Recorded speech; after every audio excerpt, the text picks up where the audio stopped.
வணக்கம் ரிஷி. ராமநாதபுரம் மாவட்டத்தில் கடந்த 2 தினங்களாக மழை பெய்து வருகின்றது. தென் தமிழகத்தில் பருவமழையானது தீவிரமடைந்து வரக்கூடிய சூழ்நிலையில் ராமநாதபுரம் உட்பட தென் தமிழகத்தின் பல்வேறு மாவட்டங்களில் கனமழை, மிக கனமழை பெய்யும் என சென்னை வானிலை ஆய்வு மையம் தெரிவித்துள்ளது.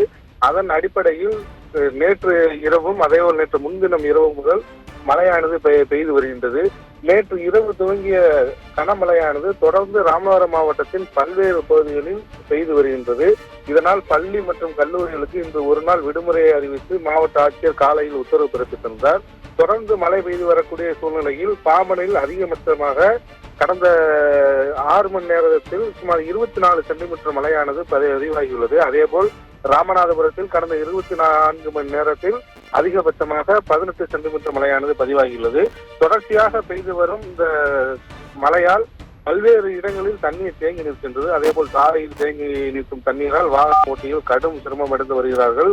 அது மட்டுமல்லாது பல்வேறு குடியிருப்பு பகுதிகளிலும் தண்ணீர் புகுந்துள்ளது. தொடர்ச்சியாக பெய்து வரும் இந்த மழையினால் மக்களுடைய இயல்பு வாழ்க்கையானது கடுமையாக பாதிக்கப்பட்டுள்ளது. இந்த மழையானது தொடர்ந்து பெய்து வந்தால் நாளையும் பள்ளி கல்லூரிகளுக்கு விடுமுறை அறிவிக்கப்படும் என எதிர்பார்க்கப்படுகின்றது. தொடர் மழையின் எதிரொலியாக ஒரு சில இடங்களில் மரங்கள் வேருடன் சாய்ந்துள்ளது. அந்த மரங்களை தீயணைப்புத் துறையினர் அகற்றும் பணியிலும் ஈடுபட்டு வருகின்றார்கள்.